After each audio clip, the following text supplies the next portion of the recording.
That was horrible. What do you get when you take rosin, lanolin, coconut oil, castor, carnauba, and some bees? Well, I feel like some of those things are made up. Like, what's carnauba? It's a hard, natural wax harvested from a palm tree.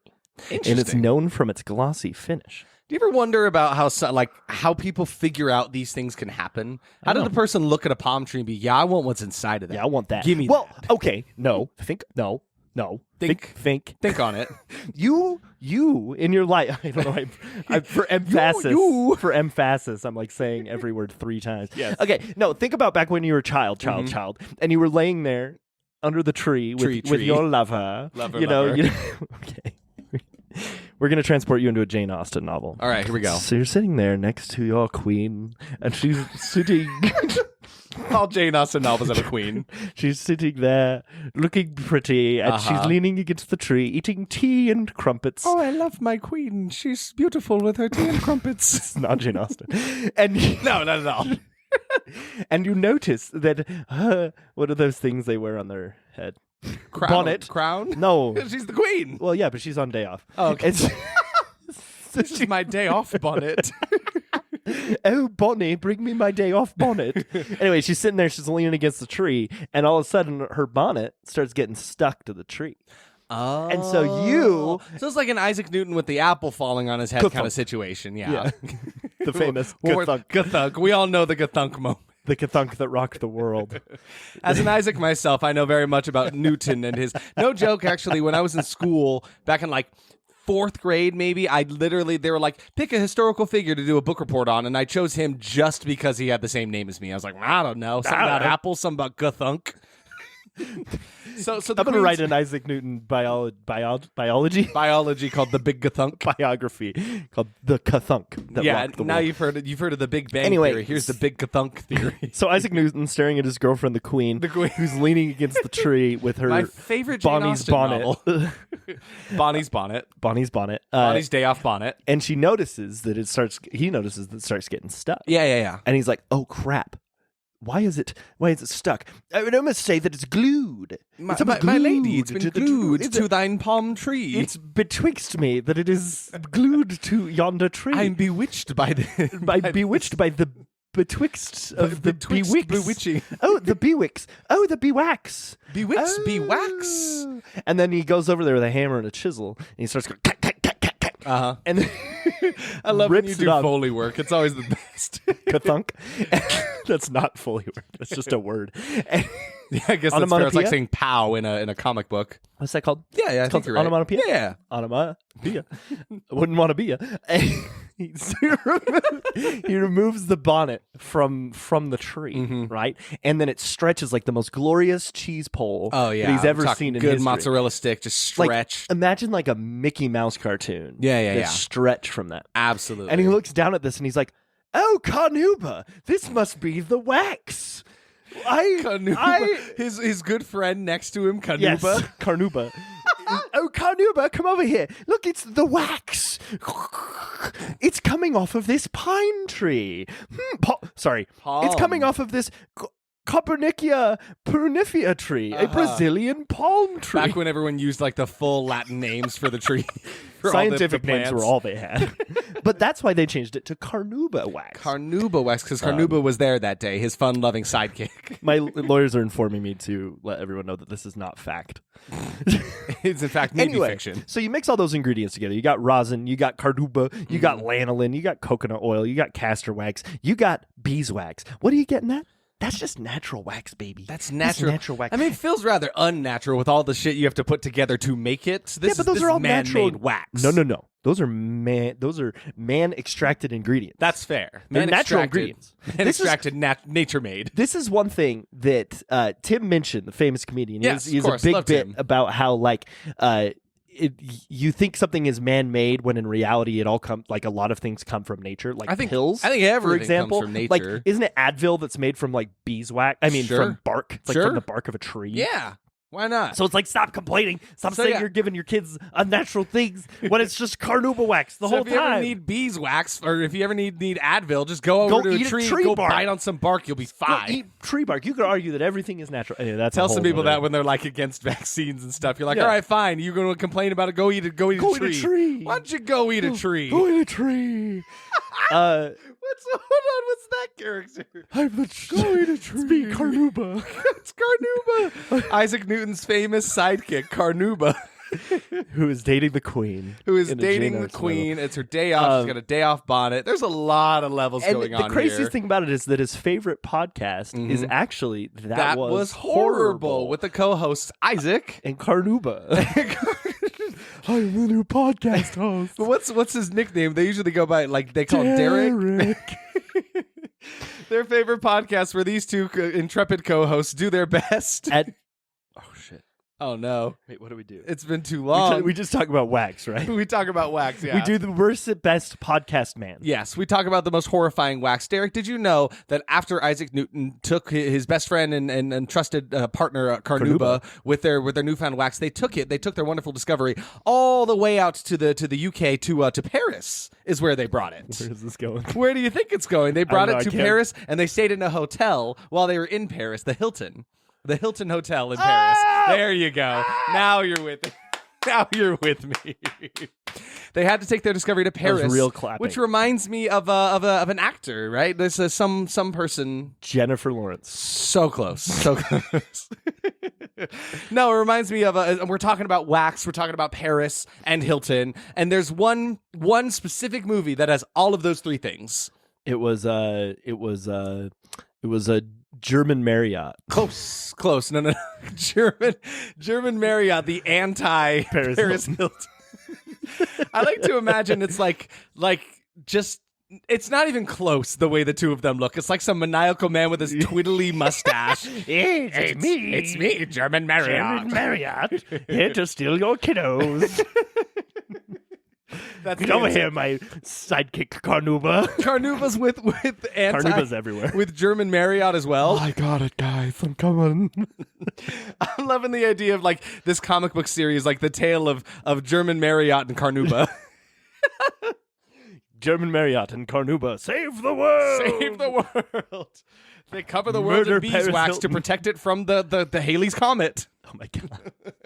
Anyway, that's why we're talking about wax. Anyway, yes, so that's why we're talking about wax. But yes, there's a movie specifically that has to do with wax and Paris Hilton herself, the actor, and it's House of Wax from 2005. I thought it was like Candlemaker. Yeah, no, or like House of Wax from 1953. Maybe there's another one, but no Paris in that one. No Paris. No, they don't even go to Paris. Do they go to Paris? I just watched it. I can't remember. Derek, just check this one out. I have a comment.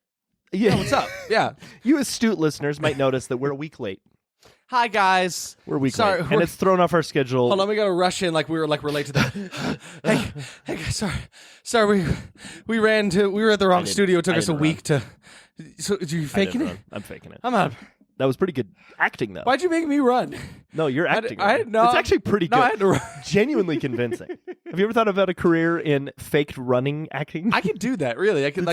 You can fake cry too. I feel like there's a lot of things in the industry you could just decide I'm the best at this. Like I'm the guy you need when you need a guy to fake run into the place and he is just winded. That is my thing, 110%. What's my thing? What's your thing? I mean, you're an impressions guy. Well, not really though. You don't want to be Carnauba for everything? Well, but like I don't do impressions of famous people necessarily. I do impressions of characters. Your impressions, joke of characters. Your impressions of the famous character Carnauba. Nicolas Cage. From the tales of German Marriott and Carnauba.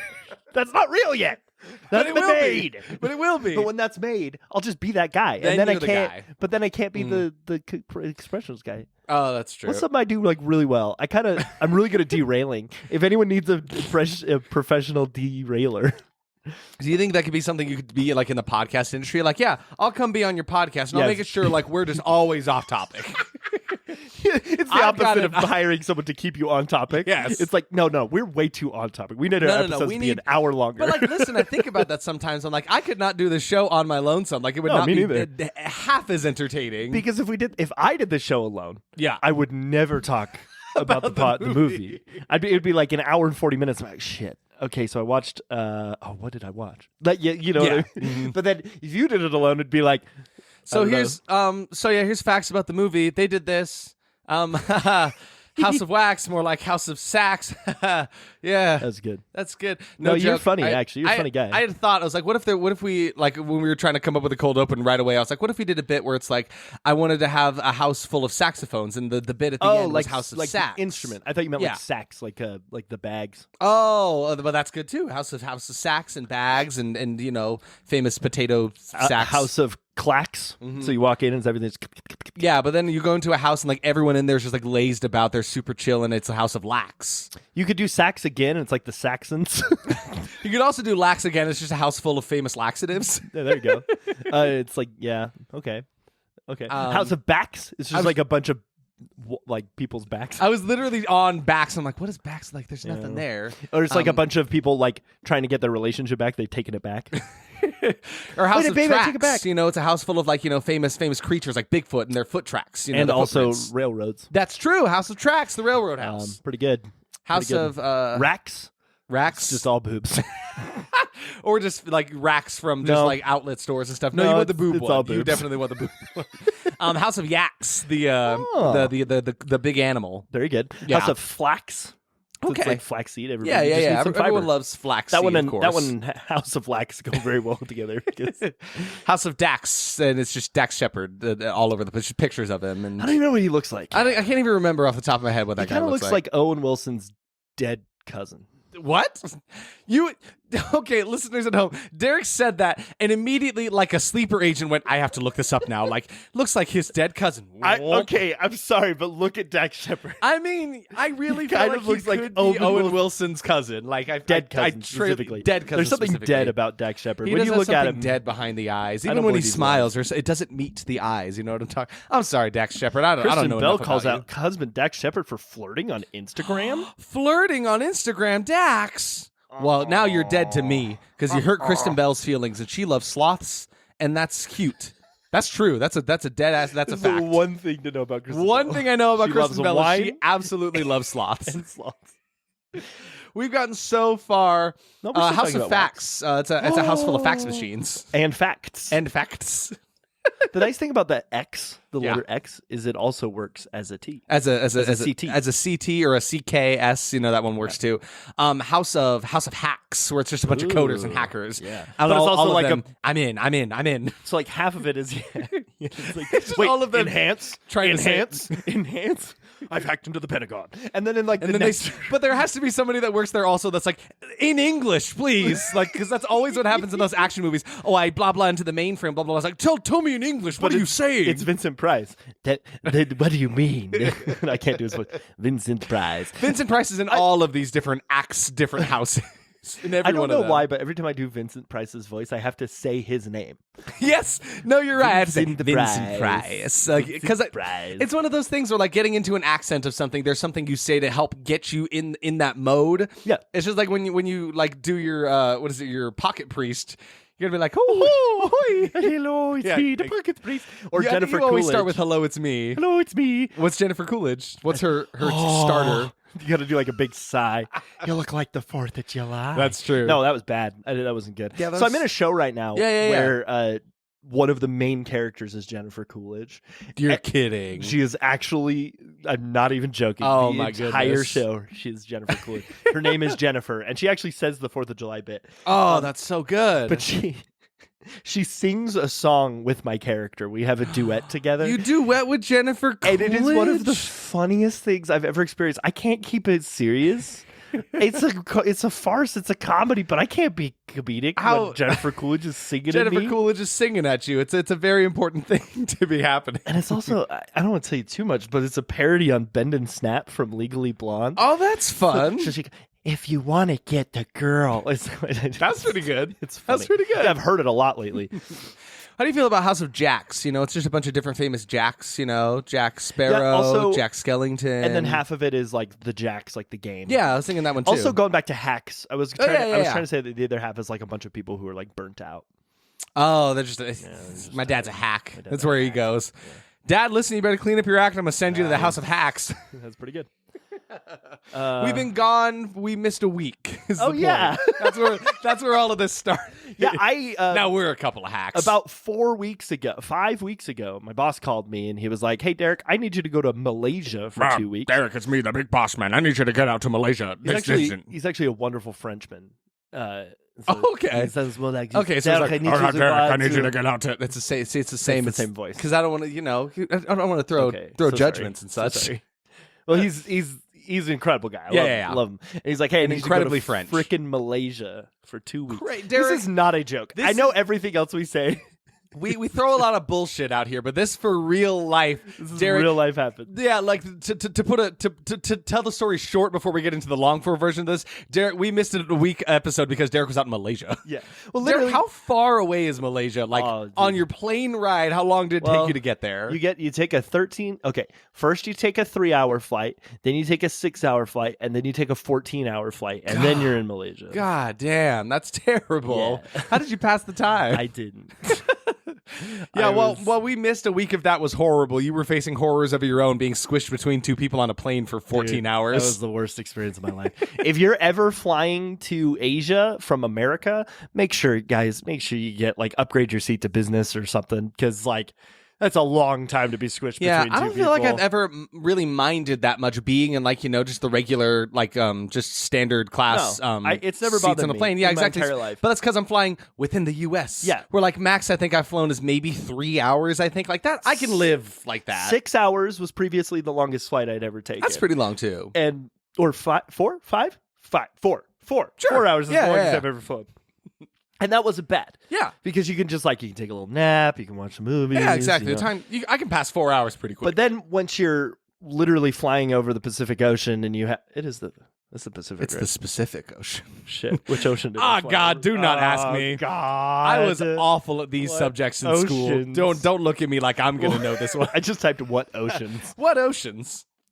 Yes, it was the Pacific. Ah, the Pacific Ocean. I was Of specific. course, we always knew it was the Pacific Ocean. We did. We were didn't even testing need you, to- the listener. I should cut that, but I want everyone to know that I was right. the No, whole it's time. great. Yeah. Anyway, when you're flying over the Pacific Ocean and the time difference is 14 hours, so you're halfway there, and all of a sudden time travels backwards by half a day. Yeah, that's the strange thing. You coming back, you traveled backwards in Yeah, time. so I literally. left Saturday morning. I left my hotel Saturday morning, got on planes. I left 2 airports at the exact same time on the exact same day. That would mess with me. So I left I can't remember which airport at 12 o'clock, and then I got to another airport and left at 1 o'clock. Yeah.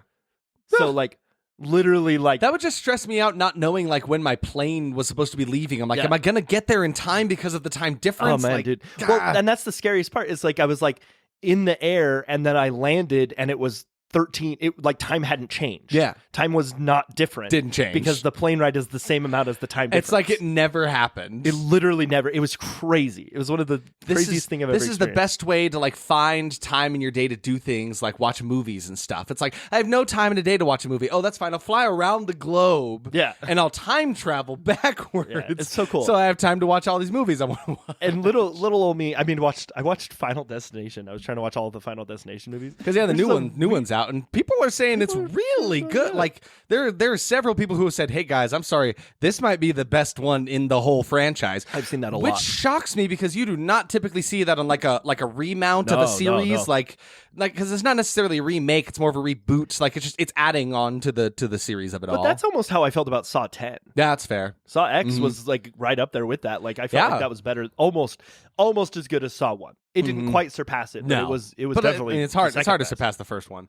But yeah, so I'm eager to see that. But yeah, so you watch the Final Destination movies. Yeah, Which it's- Derek? Yeah, it's a weird thing to Derek, watch on a plane. Derek, you're on a goddamn airplane. And you're like, I'm gonna watch this movie where at least in the first one the plane crashes to the ground in a glorious fashion. It's crazy too because I've also been watching Nathan Fielder's The Rehearsal on HBO, and this entire season of that has been about plane crashes and how to avoid them. So I felt like when the days leading up to me leaving, because my boss called me, I had 2 weeks to prepare to go on this trip. It wasn't a month out. It wasn't a couple months out. It was literally 2 weeks to leave on this plane ride. I have a pregnant wife at home. I have by the way, Emily's pregnant. I haven't announced that on the podcast. I'm going to be a dad. Derek's going to be a dad. He's going to be a horror dad. You're going to have that a seems little, way more little important baby. than me going to Malaysia. That is way, yeah. This is how I've told everyone, though. It's been Oh, by the way. Oh, by the way, Like, it feels so strange when it actually is a real thing to be like, how do I make this a bigger deal? Can I tell them how you told me? Yeah, please.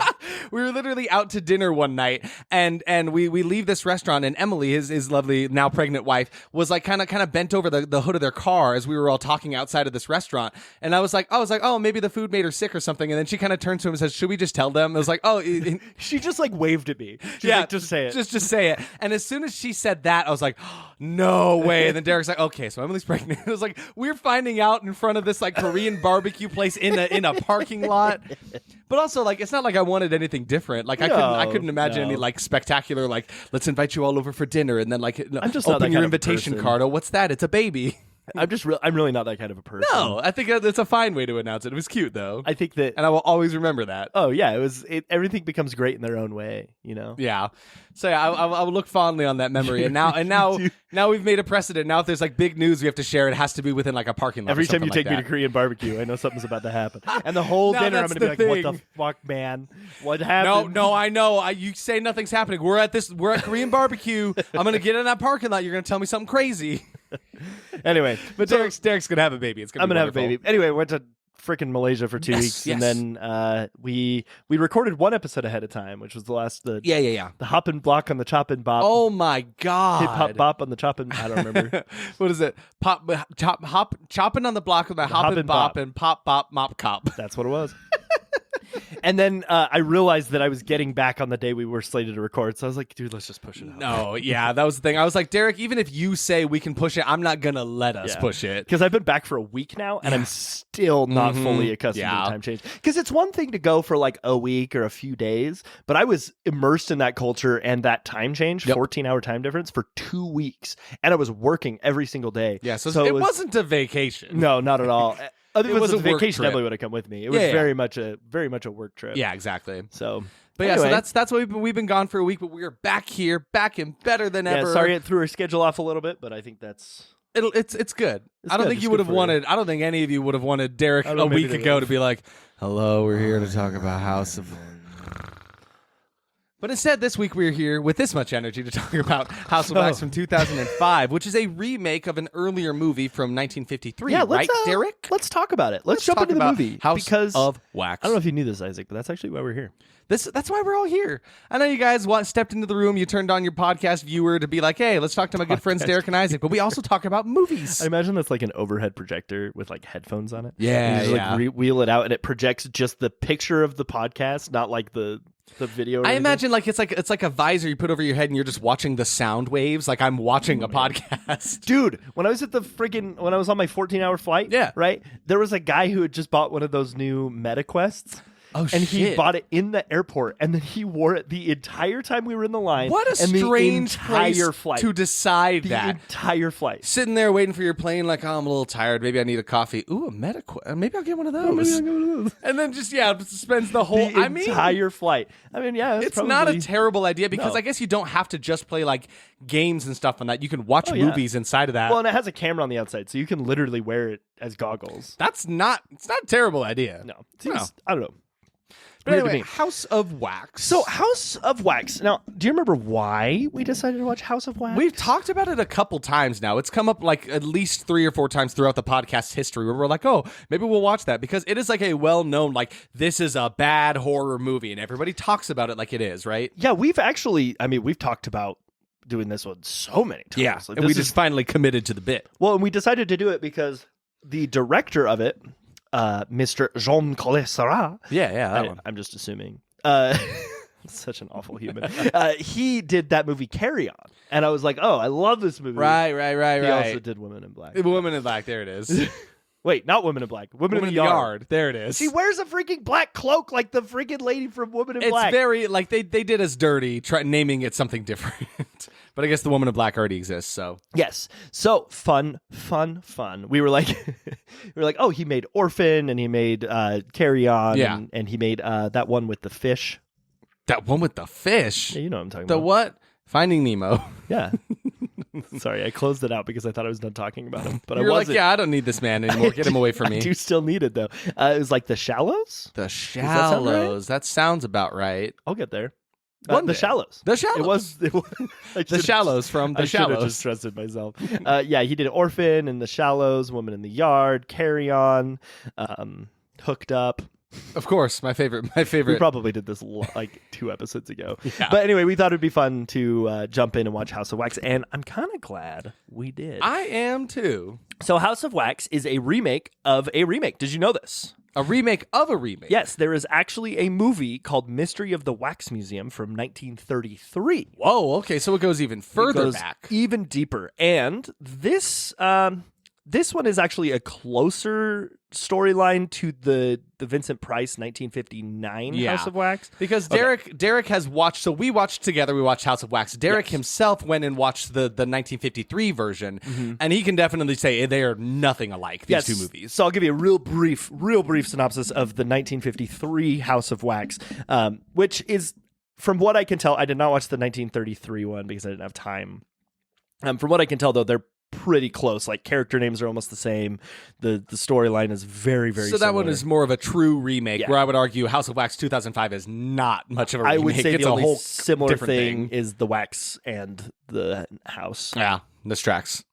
That's basically all you need, yeah. But I will just tell you the quick synopsis of 1953's House of Wax. So Vincent Price plays like a famous sculptor. He's building like Madame Tussauds wax museum, right? He is like partnered with this guy. The guy decides he wants to burn down the whole place and try and kill Vincent Price so he can collect Get the the insurance money. yeah. He does so. Vincent Price doesn't die, and he comes back and he starts killing people and putting them into wax sculptures. And then, they catch him.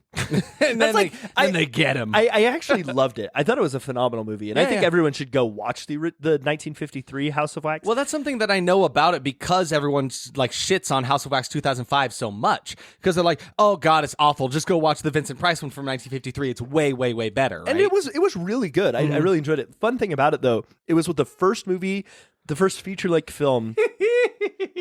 What are you giggling about? Because tell me more about what they did with the 3D capabilities. Yeah, so it was the first, so awesome. It was the first feature-length 3D film, or it was at least the biggest budget 3D film because it had a budget of $1 million and it actually grossed $24 million. God, woo. I believe that is adjusted. Vincent for Price made most of that money for them. They say Vincent Price in the movie, I'm there. Oh, absolutely. I mean, this re-kickstarted his career. So Really? there was a good 20 years where Vincent Price was playing like the side characters. He wasn't really getting big work. And then they saw him in House of Wax. There was like, oh wait, he kicks ass. Wait a minute, we love Vincent Price. Throw him in, put him in the back in pictures. here. Anyway, so they did fun things with their 3D. Like they threw a bottle at the camera and it shook the camera. They had like can dancers who were like kicking at the screen. Yeah, there's like a woman who faints. There's a woman who faints, or they like have a woman like shove her butt into the camera. It's like the dumbest. The wonderful capabilities. The of one 3D. I showed Isaac is after the intermission, because this movie was made in the 50s. Listen, I'll say it. I feel like more movies should have an intermission. Like, I think that'd be wonderful. Just a little break. I go to the bathroom. I'll come back. I would love that. The Brutalist that came out last year, that had Yes. an intermission in it. And it was. And listen, more movies can have that. I wouldn't be mad about I appreciated it. That's a 3.5 hour movie. You needed it. Anyway, the part I showed Isaac, though, Oh, my God. is they have this guy standing outside the House of Wax, like hitting paddle balls. Go look up this scene on YouTube. I didn't know paddleballing could be so like a feat. This impressive thing. He's in like this nice tuxedo suit thing with his big top hat on. Like it's a whole a whole thing. He's a carnival barker. He's a professional. He's like hitting these paddle balls at the camera. And as he's doing, he's like, "Come see the wonders, the horrors of the wax museum." But there's a couple fun parts with it where he kind of breaks the meta. He gets a little meta with her. He's like, "Oh, right you at with the the camera. popcorn? I'm gonna hit your popcorn, not your bag." Yeah, like it's so wild. And then there's also a crazy sequence where he currently has 2 paddle balls in his hand. He takes one, hits it straight towards the camera, then ricochets back and he catches it in his mouth. Then he does it again with the other one. Then he pulls a third paddle ball out of his jacket and catches a third ball in his mouth, which makes that lady faint. Listen, Guys, it's so awesome. it's incredible, and it doesn't really matter to the plot of the movie, but it was like the most 3D moment of the movie. God, it's just so funny to think about. Okay, guys, we've got this $1 million budget. We're gonna make a 3D movie. What can we really do to be like, wow, Paddleball. Here's the capability. Paddleball. What? Paddleball. What? You don't understand. You got to put paddleball. No, listen, guys. I know I've been saying paddleball like all year long, but this is it. It's finally here. It's finally my time. All right, Jimmy, we'll give it a try. All right, Jimmy Paddle. This is incredible. Wow. Oh, you're making us $24 million with just the paddleball. Guys, I want to quit everything I do and go be a professional paddleball player. I mean, I think the time you've been replaced by robots, unfortunately. Derek, will you look real quick? Just tell me the average price of a paddleball. How much could I just get a paddleball for? I need to know how affordable and how reasonably I could just go and start this new profession. Is it a paddleball? I think we're saying it wrong. Is that not what it is? Paddleball on string. Okay, yeah, it is a paddleball. Okay, cool. Paddleball on string. So you're damn. looking... They sell them on Amazon with a sack that comes with it. Can you imagine going to a function and you know how there are those everybody knows you go to the campfire. There's a guy who brings a guitar. It's oh great, the guy brought his guitar. Can you imagine you go to an event and a guy comes with his little satchel? You're what's this little sack he's got? And he pulls out a fucking paddleball. He's oh yeah, the party's really getting started now. We're getting ready now. Hey, but you can buy some pretty cheap paddle balls, but I feel like you got to splurge and get the $20 one. Because I've got ones from the arcade where you go and spend tickets on a paddle ball, right? And those break pretty easily. So I feel like I want to spend a little more, get a little more of a premium on my paddle ball. Yeah. I mean, if you're gonna splurge, you gotta splurge. What's the range here? You seeing what's a pricey paddle ball? There's $8 to $30. $30. But I think that comes a pack of multiple paddle. Oh, that's so. This is wonderful. I'm so glad we get to learn about paddle balls today. I'm so happy we talked about guys. paddle You balls. really just need to go see the scene for you to understand the whimsy and fun of it because it's just hilarious. It's so good. Okay, it's severely lacking in paddle balls in House of Wax 2005. Yes. So now we'll jump over to the main star of the show, Paris Hilton's film debut. No, I'm just kidding. Absolutely, yeah. What Number was one her star film? of the movie, Paris Hilton. Okay, I hate Paris Hilton. Yeah, no, I really do. Bothers me. Hate's a strong word. She just gets under. I just don't understand the appeal. Truly, I saw that she was born in 1981, and I was she was 14 in this movie. But this movie came out in 2005, not 1995. So that was embarrassing. Yeah, no, she was a little bit older at that point. She was 24. She's married. Oh, good for her. But yeah, I don't know. There's something about her as a person and the facade. That's another thing too. She is not actually the way she is portrayed as in media and everything. It's a facade that she puts on. She's not some quote unquote stupid blonde that she's made herself out to be. She's no, that's a personality that I put on for being famous, I guess. What is she? But again, why she's is she an actress? I mean, her last name is Hilton. Is it of the Hiltons? Is that where it comes from? Is it a Kardashian situation? I don't know. Why are you famous? I'm kind of mad right now. Yeah. Because she's a polarizing and ubiquitous public figure. Interesting. She's famous for being famous. That's literally what it says about her. I feel like there are people that are like that, where literally the only reason they're famous is because they're famous. They don't actually do anything. They're just famous for famous sake. And I feel like Paris Hilton is a big benefactor in that. But yeah, they really, really pushed the fact that she was in this movie, right? She tried to have a singing career. Oh, no, she didn't. No, she didn't. You know what's sad, Derek? I think she currently has a podcast. We were competing with Paris Hilton. Can we get her as a guest? No! I think I just said I hated her. I take that back. I don't hate you, Paris Hilton. Yes, Paris Hilton, please come guest on our podcast. No. You don't have to listen to any of the previous episodes. Yeah, don't listen to anything. When we talk shit on you. Don't listen to anything. We'll watch Repo with her. We can watch Repo the Genetic Opera. Yeah, hey, Paris that one Hilton, is on if our you're list. listening to this, if anybody has a connection to Paris Hilton, yeah, if any of our great. fans out there are close friends with Paris Hilton, just I don't send her know our how way. I would act. If she came into my house, no idea. I would probably spend a couple $1,000s to have professional people clean my house, just to make it ready. Roll out the red carpet. I don't know why I would assume I would make a bunch of money if Paris Hilton walked into my house, but I feel like if we don't interviewed... worry, my pregnant wife. We're gonna make all this money back. I promise. This is these thousands of dollars for this celebrity. I'm investing in Paris. Anyway, so yeah, let's talk about. So yeah, Paris Hilton is in 2005's House of Wax. There was a little bit of a marketing campaign where they were it's kind of funny because before the movie even came out, they spoiled the fact that Paris Hilton dies in this movie because there was an ad campaign where they literally said "See Paris die May 6th," and it was these big bold letters. It was a pretty fun kind of thing, but it was a selling point for the movie was Paris Hilton. Yeah. Yeah, which I guess makes sense because there's not really anybody else in this movie that is of note. No. I didn't see any of these actors previously. I don't know who any of these people are. Oh well, okay, I'm a liar. Jared Padalecki's in this movie. Yeah, I forgot about him. Freaking Sam Winchester's in this movie, Yeah. dog. But like Chad Michael Murray, Alicia Cuthbert, Brian Van Holt, John Abrahams, Robert Richard. That's just two first names. Chad Michael Murray's pretty famous. He's a little more famous. He was the prince from Princess Another Diaries. Cinderella Story. Oh, that's what I meant. And he was in Freaky Friday. Will be in Freakier He was Lucas Friday. in One Tree Hill, which is actually where I think he's the most famous. Yeah, but the point is, I think the biggest name besides Jared, I'm surprised they didn't push Jared more. Was Supernatural out at this time?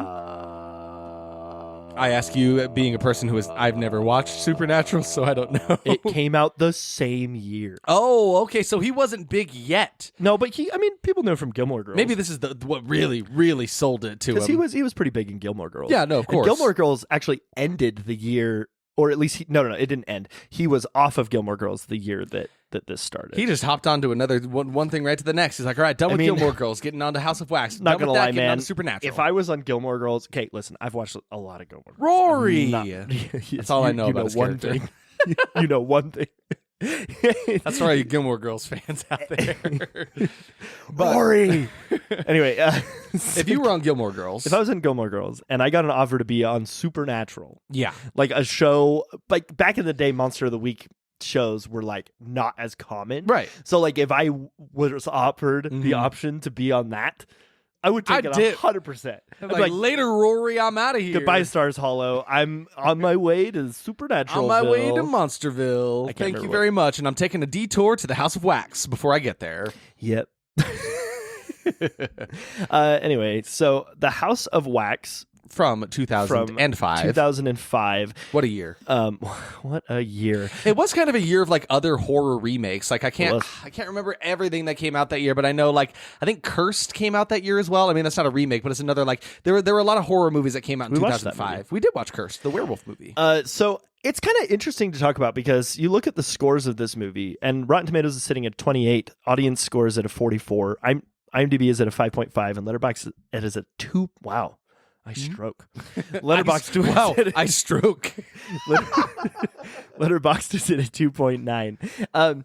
You look at all of the horror movies from that time. Basically, all of them are sitting around these scores. Yeah. I feel like there was a general consensus among film reviewers that if your movie was a horror movie, it was going to be rated low. I mean, I truly feel like that's the thing we're only just now sort of recovering from, where like I feel like Agreed. film critics actually look at horror movies and like, oh, these can actually be Like, good. I think and Sinners worth is a it. great example of Sinners is wonderful. I mean, it started last year with The Yeah. Substance too. Oh, where yeah. they're like, oh, maybe we should actually like give a little more respect to horror movies, like we should have been the whole time. Well, I mean, it's happened before, but I Yeah. feel like it's been like I feel like there was the Hitchcock era, Yes. and then there was the Roman Polanski era, and then he did all of the shit he did, and then it was like a whole chunk of time where people just weren't paying attention to horror. No, they kinda as a shit on them. proper It's source of film. Yeah, and it's really funny because it really feels like that Marty McFly, like you might not be ready for this, but your kids are going to love it. And that's exactly what it's like. Exactly. Because like this movie specifically, House of Wax 2005, like bombed in the box office. Absolutely. Like it was considered a flop technically But from like a it became a financial cult standpoint. classic. Yes. And it actually ended up almost doubling its budget. It had and a just, budget like- of $40 million. Yeah. And ended up with a $70 million box office. Exactly, and then it ended up making a ton in just like the home release because Yep. like now it's getting a bit more of a cult following because now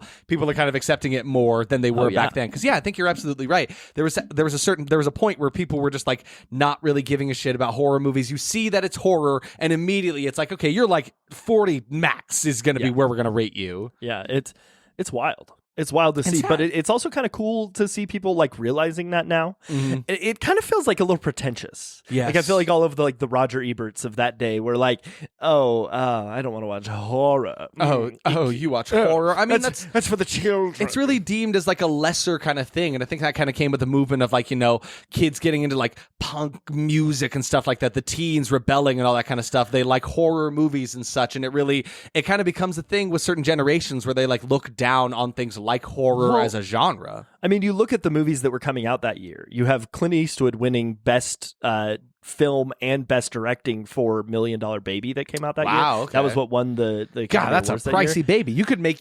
House of Wax 1953 for that much. This movie was made for the price of one baby. That joke sucked. No, it's fine. It's fair. You should call out a bad joke when it's bad. No, I liked it.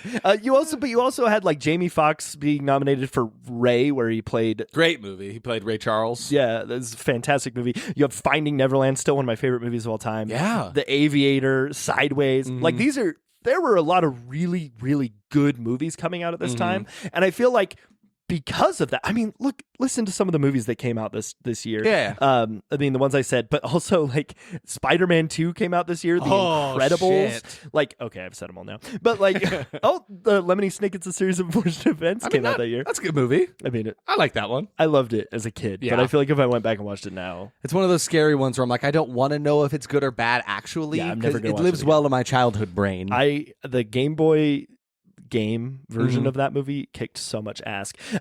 Prisoner of Azkaban came out that year. Yeah. Passion of the Christ, The Village. This was a good year for movies. The Polar Express. You're with Thomas Hanks. Yes.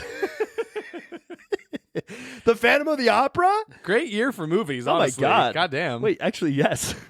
Take me back to I 2005. Robot. What the fuck, dude? I was in 5th grade, man. So, I mean, I Hotel guess Rwanda.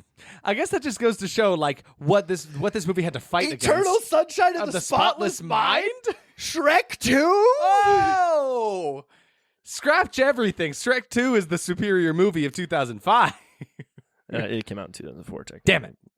I mean, Shit. I think all of those movies came out in 2004 because I guess it was the 2005 the Academy Oscar, Award. yeah, that's fair. That's fine. We don't need to talk about that. Still, point is, this melting pot of all these movies. I felt like a couple melting years, it's was all- kind of a pun a little bit because we're talking about House of Wax, right? Nothing. That joke sucked.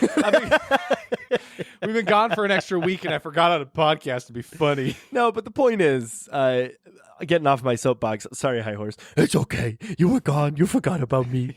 I don't need to come out and make your boxes. Did anybody feed you while we were gone, High Horse? I feasted on the flesh of my enemies. Okay, that's fair. I'm gonna leave it there. So House of Wax had 16 total nominations, 5 of which were wins. Wow, that's a lot of nominations. It's a lot. Especially for a movie that is so like critically acclaimed like poorly. Paris Hilton was nominated for so many of these. She was nominated for Best Frightened Performance, did not win. She was also winning. She won. I was winning this She award. was also winning. She also won Worst Actress of the Decade at the 2010 Razzie Awards. That's like sad. Well, especially because when did that happen? 2010. Okay, because I was gonna say, I'm like, can you imagine that happens the middle of the decade, and you're like, we know in another 5 years it's not gonna get any worse than what you did. So here's your award right now. You can hold on to that. No one's Just hold gonna on to take that for the next 5 years. If anything changes, we'll let you know, but I don't think it will. it. She got that for 3 performances. She got that for House of Wax. Oh, it's for multiple. yeah, Okay, because it is over a decade. that's fair. So she got that for Hottie and the Naughty. So what? That's not a real movie. I think that's porn. I think that might be porn. Oh, it looks so bad. Is that Charlie Sheen? Is that who's in this one? No, I don't know who it is. I've never seen this movie. I'm really mad at it. Yeah, I would be mad too. It's just a picture of, Hottie and the Naughty. and it not like naughty, like you're like naughty, like not she's hot? not hot. So what is it, like a duo where like, oh, I'm Paris Hilton and I'm hot, and I'm German Marriott and I'm not hot. Nah. This is the worst plot I've ever heard from a movie. Please tell me. Oh my god. A woman agrees to go on a date with a man only if he finds a suitor for her unattractive best friend. Oh, come on. That sucks. Everything about this is nasty. I don't like that. The girl playing the quote unquote not hot girl is also not like ugly. Like I don't Yeah, understand. they made her look gross. Look, they like made her face like all messed up. Oh my god. That's so rude. This is just sad and mean. I'm really think. upset about this.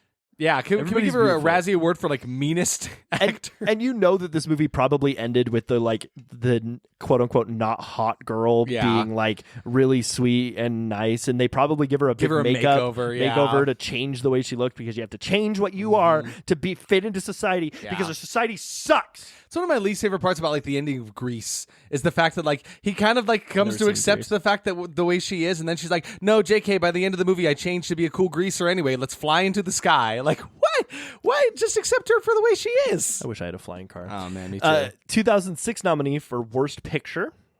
And then again, Worst Supporting Actress winner for Paris Hilton. Oh man. Worst Remake or Sequel at the Razzies. It was the winner of Choice Movie at the Teen Choice Awards. See, the kids knew. The kids know knew. what's up. Best Actor goes to Chad Michael Murray. at the Teen Choice Awards for that Fair. year. Alicia Cuthbert was nominated. Jared Padalecki was nominated. Paris Hilton was nominated for a Best Breakout Performance. Wow. I don't think they knew. I don't think they meant that. No. Maybe I the think kids just loved her. That was a mistake, I think. What? Blonde girl with boobies? Blonde girl? Oh. Yeah, I'm no, a kid absolutely not. and I have freckles. I love it that the girls have the boobies. Oh my god. That's everyone who was on the board That for the was Teen Choice all of Awards in them. 2006. And then also Choice Movie Scream Scene for Paris Hilton. I didn't even think her death was the best No. death in the movie. Truly not.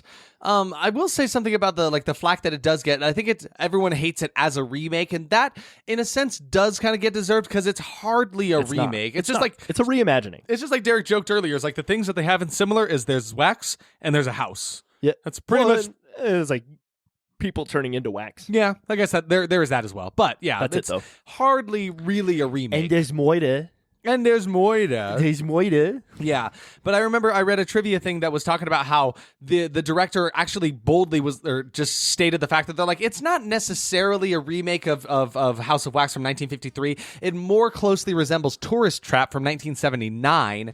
And the synopsis for that one says, a group of stranded teenagers falls prey to the demented owner of a roadside museum and his army of evil mannequins. It's not quite the same, but it's a lot closer in like themes and the way like the scary killers look. Like they have these creepy soulless eye masks that kind of look really like creepy. they look very off-putting. It's actually a movie I've wanted to watch for a while. I haven't gotten around to it. But yeah, so like they straight up were like, the only reason we called it House of Wax is because that had a more recognizable name than Tourist Trap does. Yeah. I'm like, I guess so. I guess. Yeah. But like, I don't know. I feel like the name matched the movie, though. Yeah.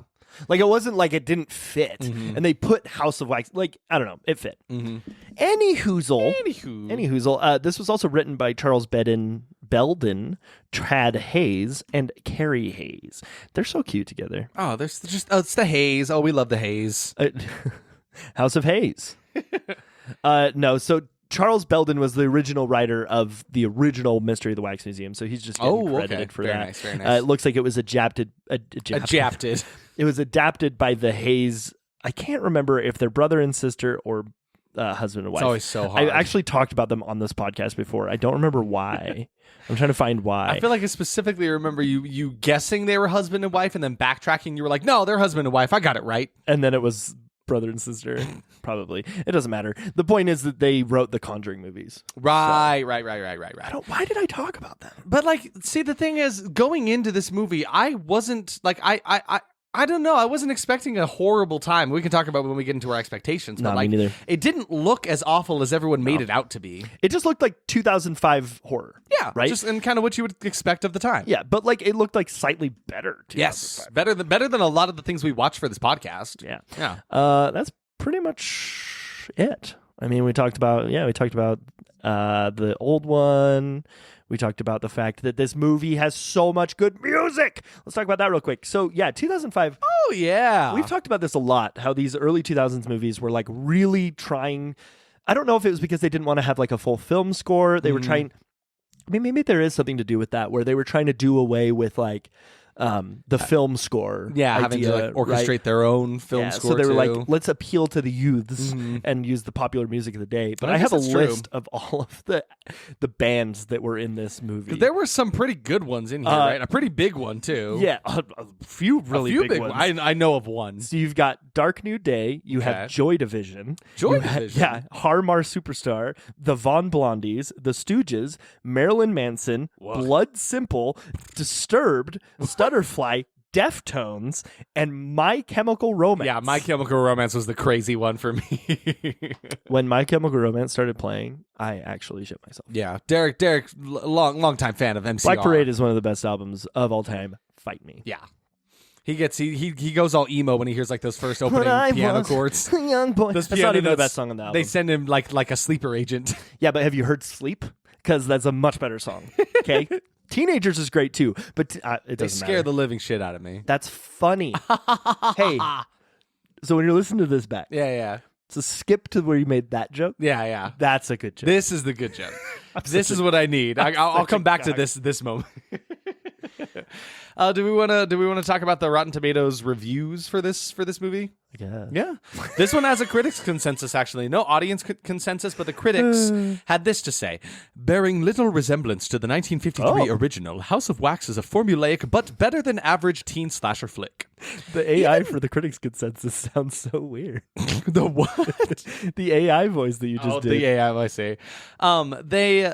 Like, even the critics in this critics consensus don't even sound that down about it. No. Like, I've read way worse reviews for a movie, especially here on Rotten Tomatoes. Pete Vonder Haar says, with a 2.5 out of 5 review, says, apparent kills are left unverified, handy firearms are left untouched, and the group never splits up the group splits up a record 4 times, ensuring most of these dolts will never see the dawn. Yep. Brian Bissesi from Horror Movie Club podcast, with a positive review or a fresh review, says, despite its annoyingly angsty teen dialogue and incomplete thematic elements, House of Wax successfully expands the legacy of the Waxworks story with interesting ideas and entertainingly grotesque moments. Trace Thurman of Horror Queers podcast says, what the film lacks in smarts, it more than makes up with stellar production design. The $40 million budget went far, and some truly nasty slasher shenanigans. True.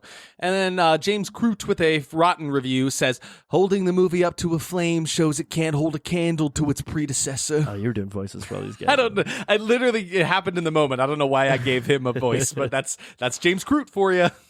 Anyway, let's... Who else but Crute? Crute to boot. Who else but Crute?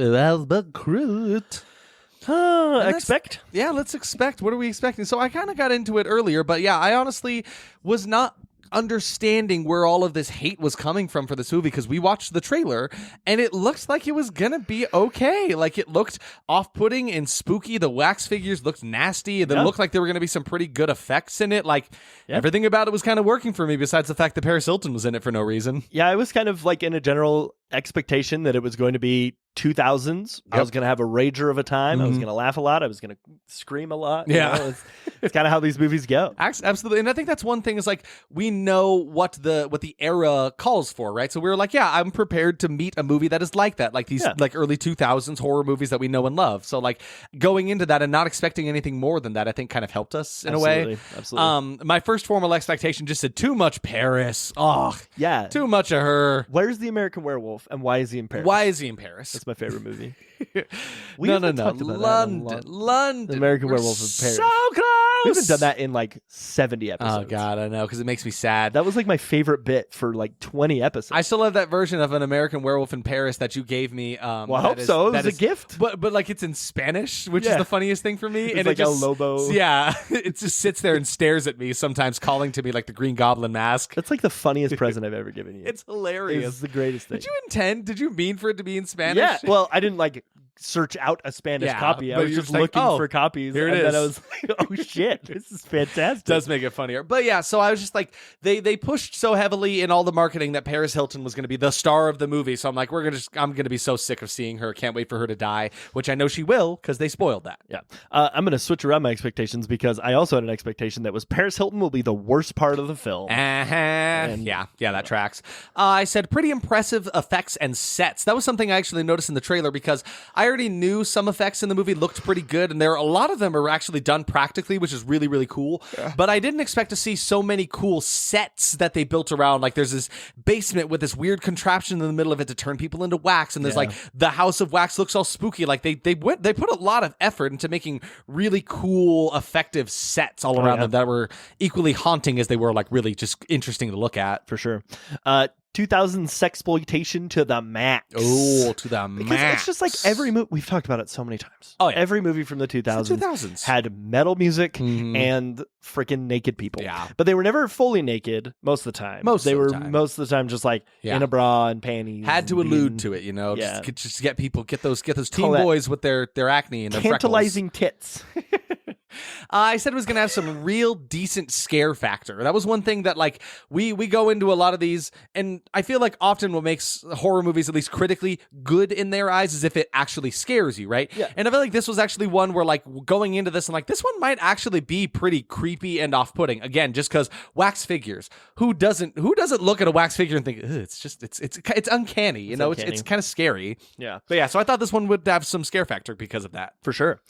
We will be pleasantly surprised by the kills. Oh. Because every time this coming fresh off me watching Final Destination, so my expectation was high because those movies came out around the same time. True. And they all have... They were doing crazy Dude, shit. there's a kill in Final Destination 2, I think, where a guy throws a bunch of spaghetti out his window. And you're like, why did that happen? That was so stupid. And then his apartment lights on fire. He goes out into the alleyway, climbs down some stairs, and then falls, and you think he's going to die, and then he slips on the fucking spaghetti and gets impaled by the ladder. That is so great. The misdirection is wonderful, but it's such a fun, like, butterfly effect kind of thing. You're like, when the hell is this spaghetti going to become relevant? As soon as he did it, I was like, that man's going to die by spaghetti. And I was so excited, and I was so ready. Anyway, my point is, the kills in these movies tended to be a highlight. Which, yeah, sometimes you don't expect. Funny enough, actually, my next expectation was mid kills. I was like, I feel like something about this, there will be cool effects and all that, but I don't think the kills will actually be that impressive. And I think there's a part of that is because they didn't show us any of the kills really in the trailer. Yeah, you're right. And I feel like, which is weird, most trailers, and especially trailers from around this time, kind of give away some of their best kills just to pull people into the theater. Yeah. And so because they didn't show that, I was like, okay, so we're probably not going to get anything super cool in this one. So we were differing in that one. Yeah, but I think it's because of the media I was taking in at the time. That's fair. They will do a good job with the effects, but everything else about the movie is just going to fall flat. I don't know. I was the same as you, where I was like, oh, these effects look fantastic. Yeah. But I was pretty sure it's going to be underwhelmed by the rest of the movie. And my final expectation just said stupid reasoning to get people into this situation. Like, I feel like that happens often where, especially in remakes, where it's like, what can we do to get these people all together in this titular house of wax? How are we going to get them there? And I don't know what it was about this movie that I'm like, I feel like they're not going to have a good reason to actually put them in this, in this environment. It's just going to be like, yeah, they're there for some reason. Now do the rest of the movie. Yeah. But yeah, so that's all my expectations. My final one is we're going to have like a handful of characters that are shoved down our throat as like a misdirection character killer, and then none of them are going to end up being it. It's going to be something stupid. It's going to be really obvious. Kind of one of those like every other character is a red herring kind of thing. Exactly. Yeah. Well, that's our preamble. You ready to talk about House of Wax 2005? So excited to go to a football game. Let's go to football. Yeah. Dude. Because that's their reasoning for getting all these people out here. They are so stoked. They're on their way to go see the game of the year. And the setup of this movie is really just showing us these, 6 characters? I think so, 5 or 6 different characters. It's 5 because it's a brother and a sister. That's true, because you got Nick and then 2 Paige, couples. Carly, Wade, Dalton, and Blake. So yeah, there are 6 of them. Why are you looking at me like that? Is that broken?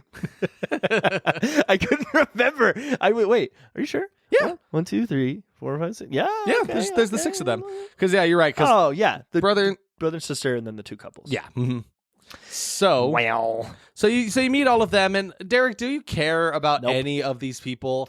Nope. Actually, like pretty early, literally my second note that I wrote in here and says I'm already annoyed with Paris. Like she bothers me. And right off the bat, it really feels like she was just there to be a sex symbol. Yes. Like there was nothing really about her that was interesting. No. Her character was just horny. Yeah, exactly. And I hate that trope in these movies where you just have 2 characters that are just so goddamn horny. Yeah, and really all she did in this movie was like make out with her boyfriend the whole time. Like that was really her only purpose. She also dropped her keys in the car and was thrusting up and down. Oh while they yeah, drove. that's right. Yeah, it looked like she was giving him roadhead. Yeah, it was gross. Road what? But I said my third note that I wrote is it said it's doing a great job at making me want to see all of these people die. Yeah, which was nice. Yeah. But we knew that there was going to be at least a final girl, right? Right, exactly. And the main girl, her name was Paige, I think was the main. No, Carly.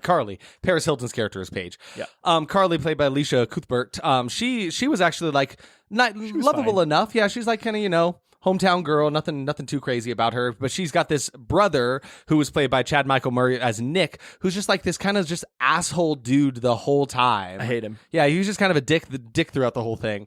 And so like there are very few characters that I actually enjoy. Even Jared Padalecki's character I didn't like love. It was just him being him, though. Yeah. Like, he didn't really do anything. No, but He was just also kind of a guy. And he was also kind of an ass too. Like he just kind of kept helping himself to certain things. He would just be in certain scenarios. It's like, yeah, I'll just help myself into this house of wax that says it's closed right in front of me. Like I don't know why he did what he did. I don't know. And I kind of felt like him as an actor, he was like, I feel like he signed the contract for this movie at the same time he signed his contract for Supernatural. Yeah. So for this one, he was just like, I'm just going to phone this in. Yeah, I've already got truly. this full contract. I got another gig set up. Like who cares what happens? Our pilot with this? got picked up for Supernatural. That's going to literally change the course of my life. True. Like he had to have known that, right? Yeah. He had to have felt that at the moment. Like maybe not to the state that it did. Right. But like he had to have known like this is going to be huge. Yeah. And so I really feel like he phoned in his performance in this one. Because like Yeah. even like the flirty moments he had with his girlfriend, Yeah. they were just like rude. Yeah, they didn't really have much chemistry. No. Which is kind of funny because I would argue she had more chemistry with the actor playing her brother. Absolutely. Which was she weird, did. kind of gave it a weird like I incestuous thought vibe they there. were horny for yeah, each other. honestly. I thought it was another Donnie and Marie Osmond situation. They had better and chemistry. they were going to honestly. be doing it on the stage. Yeah, no, it was strange to me. But so this gang of friends, they're on their way to a football game, right? That's like their reason for getting So sick, somewhere. dude. They try to take this detour, they get lost, so they just camp out in the middle of nowhere in this like little field that they have. Their ability to put up tents is so impressive. No time at all. Not innuendo. It's a huge tent too. It's not like a little They have a couple. teepee. Is very impressive. Yeah, it's huge. Kudos to them. But so yeah, they camp out for the night. But then in the next morning, they see that the car has been tampered with. At least one of them, like the fan belt in it, has been cut or something. Yeah, it was number 5 fan It was belt. a number like 15 or something. Like doesn't matter. It's not. It matters. It's not important. But so the car has been tampered with. So it's like that typical like, oh no, you're out in the middle of nowhere. Something happened to the car. Now you can't Yeah. leave. So they go on foot to try to find someone to help them. On their way, our main character Carly tumbles down a hill into this just pile, this absolute cesspit of viscera and bones and skulls and blood. She went for a little tumble. She went for a into the little cesspit. tumble. Going for a little tumble Why in is the that funny? cesspit. It's stupid. Hey, guys, me and the guys are going for a tumble in the cesspit later if you want to join. Oh, did they put in the new corpses? Yeah, we got fresh corpses over there Oh, today. Come on. shit. Gotta check out the cesspool. The cesspit. Cesspool's cool. The cool cesspool. That's Deadpool's cousin. Cesspool. Lesser popular cesspool. But yeah, so they find this pit of just like nothing but like roadkill and rib cages and just nasty grossness. It was pretty nasty. It was gross. It looked pretty good. Yeah, that's the thing. Like looking at it, I was like, "Good God!" There's a scene like this in an Abigail from last year too, Yeah, where there's yeah, there's a pool, a swimming pool full of dead bodies and just muck and gunk from Yeah, that. it's pretty effective. And it felt like that because that one also was like really good and goopy and nasty. Same deal with this. Like she sticks her hand in it. This is just a bunch of blood, viscera, nastiness. Yep. But there's a hand sticking out of it. And his fingernail. So not only polished. is it like roadkill, it's also a person. Oh, whose fingers are and those? then who's that rolls up around the corner in That's his pickup John truck? Handyman. It's John Handyman. His character's name is Lester. They never mention That's it in what the it movie. Because there's a couple of deleted scenes that involve Lester a little bit more. Man, his name, if you read his name, it spoils his character. Really? Yeah. Does it say his last name? Yes. That's hilarious. Because yeah, there's a little twist that comes in later. We'll talk about. Spoilers. But so he shows up in his pickup truck, doesn't say anything because the gang is on the other side of the cesspit. They're like, "What is this shit? What is that hand?" And he like slowly, without saying anything, like shambles his way over to the hand and then clicks it off. It's a mannequin hand. He's like, "Oh yeah, I found this over on the side of the road." Oh, he's awful. So- So it immediately tries shoving down our throats that he's the guy behind it Yes, all. this is exactly what Derek was expecting, right? Where he was talking about, like, there's a character they're going to try to make us believe is the killer in every sense, right? He's this scary, off-putting, like, like hillbilly redneck kind of character. So the night before, though, when they're sleeping, there's like a truck that pulls up to their camp and is Yeah. blaring lights at them. And Just sitting there staring at him. they get pissed and throw a bottle at it, and Yeah, it Nick, the shatters asshole, one of the lights. does. And then the next day, Lester pulls up while they're in the cesspit, and he's driving a truck that looks just like it, but it has both lights. Yeah, so they're like, is that the same guy? They're like, not unless he got his headlight fixed overnight. And so, Might like, have. okay. So it's like, again, they're trying to misdirect us a bit, but like, it really does seem like they want us to believe Lester is the killer. Because he is a little creepy. He's a little off-putting. He's really grimy and dirty. Like his truck that he ends up driving them, because he's like, "Oh, I'll drive you to the closest town to have you like go to the mechanic there to get your fan belt that you need." Right. So he's driving the main character Carly and her boyfriend, played by Jared Padalecki, and his car is full of like he's just got like bones hanging from strings in the back of his car, his pickup truck. Yeah, it's gross. Feels very like Texas Chainsaw. But I don't know. I've seen too many of these movies to be like, oh, this guy did it. Yes. Right? I was definitely in the know mindset better. of, was like, no, this is actually just some guy who's just creepy. Like, his job is just to be creepy. He collects roadkill off the side of the road and throws it into this pit. Which is so funny because even the main characters kind of go through this feeling where they're like, okay, he's making us feel like uncomfortable. They ask him to stop the car and let him out. And he like, there's a moment where he like gets kind of dark and grim about that. He gets out of his car and like the music kind of builds up and then he just opens the car door. He's like, go on, just go. You think that I'm mean? Yeah. You think that I'm a bad guy? And then he just gets back in his truck and drives away. And even Jared is like, I feel kind of like an asshole. Because it's true. He was just a guy who was helping them in their situation. Like, he didn't mean them any harm. And it was just funny that, like, they just kind of, like, they judged him a little before they could really get to know him. He kind of felt like a McBoyle. Oh, well, yeah, from It's Always Sunny in Philadelphia. Yeah, equally off-putting, I would say. I bet he drinks milk. I bet he drinks so much milk. Absolutely he does. But yeah, they really wanted you to think that this guy was the killer, and then they kind of just get rid of him. It's like, okay, so... Yeah. Good, yeah. But so the gang splits up at this point, right? Because there's like half of them that are like, screw you guys, we want to go to the big game, so we're going to go. And they get stuck in traffic. And they're just kind of stuck there for a while. And then it's Jared Padalecki. What is his character's name? I super forget. It's Jared. It is Wade. Wade is his name. No, it's Jared. It's Jared. Or Sam, if you will. Or Dean. Or he plays Dean in fucking... He plays Dean? Yeah, in Supernatural? No, in Gilmore Girls. Oh, in Gilmore Girls. Okay, now I'm with you. But so now it is just the couple, right? It is Carly and Wade. They make the trek on foot now to this town that they were told about, which actually wasn't that far from where they got dropped off anyway.